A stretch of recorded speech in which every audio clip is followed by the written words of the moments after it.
नमस्कार, मी ॲडव्होकेट प्रतिभा सावंत.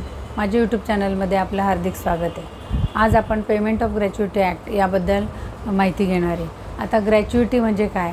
एम्प्लॉयरने एम्प्लॉईला दिलेली as a appreciation किंवा ॲज अ थँकफुलनेस यासाठी दिलेली जी अमाऊंट असतात त्याला ग्रॅच्युइटी असे म्हणतात. आता ही ग्रॅच्युइटी किती वर्ष सर्व्हिस पूर्ण झाल्यावर देता येते? तर आधी असा नियम होता की 5 वर्ष पूर्ण झाल्यावरच त्या एम्प्लॉईला ग्रॅच्युइटी दिली जायची. परंतु आता 4 वर्ष 240 दिवस जरी नोकरी पूर्ण झाली असेल तरीही त्याला ग्रॅच्युइटी देता येते. आता असा एक नियम आहे की समजा अपॉइंटमेंट लेटरमध्ये जर ग्रॅच्युइटीबद्दल कुठलीच काही मेन्शन केलं नसेल, काहीच त्याच्याबद्दल लिहिलेलं नसेल, तर त्या व्यक्तीला ग्रॅच्युइटी मिळणार नाही का? तर नाही. आता 4 वर्ष 240 दिवस अशी सलग सर्व्हिस जर त्या व्यक्तीने त्या एम्प्लॉयरला दिली असेल किंवा त्या संस्थेला दिली असेल, त्या इन्स्टिट्यूटला दिली असेल, तर त्या व्यक्तीला ग्रॅच्युइटी मागण्याचा अधिकार आहे. आता ही ग्रॅच्युइटी कशी कॅल्क्युलेट केली जाते? तर त्याचा फॉर्म्युला असा आहे की 15 गुणिले अंतिम वेतन गुणिले सेवेचा कालावधी भागिले 26 ह्या फॉर्म्युल्याने ग्रॅच्युइटी काढली जाते.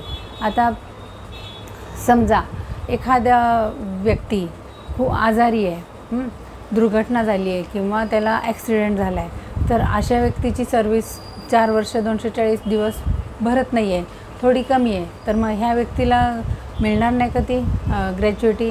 तर ह्या व्यक्तीसाठी हा नियम आहे तो जरा शिथिल केलेला असतो. का? तर त्याला शारीरिक प्रॉब्लेम अशा काही प्रॉब्लेममुळंच तो ती सर्व्हिस प्रोव्हाइड करू शकत नाही. तेव्हा त्याचा तो प्रॉब्लेम लक्षात घेऊन त्याला तेवढी सर्व्हिस प्रोव्हाइड केली असं गृहीत धरून त्याला ग्रॅच्युइटी दिली जाते. परंतु जर एखाद्या व्यक्ती राजीनामा देतो आहे, 4 वर्षाची सर्व्हिस आहे, वर्षे 240 दिवस नाही सर्व्हिस आहे आणि त्याला दुसरीकडं त्याला नोकरी लागते आणि त्यांनी अपुरी सर्व्हिस केली, तर त्याला मिळेल का ही ग्रॅच्युइटी? तर नाही. का? तर त्यांनी स्वेच्छेने ती सर्व्हिस सोडतो आहे आणि तो दुसऱ्याला सर्व्हिस प्रोव्हाइड करणार आहे, म्हणजे तो राजीनामा देतो आहे स्वतःहून. तर मग ह्या सिच्युएशनमध्ये एम्प्लॉयर त्याला ग्रॅच्युइटी देण्यास बांधील नाही. तर अशा प्रकारे आपण ग्रॅच्युइटी काय आहे हे बघितलं आणि समजलं असेल तर तुम्ही याला लाईक करा, शेअर करा आणि सबस्क्राईब करा.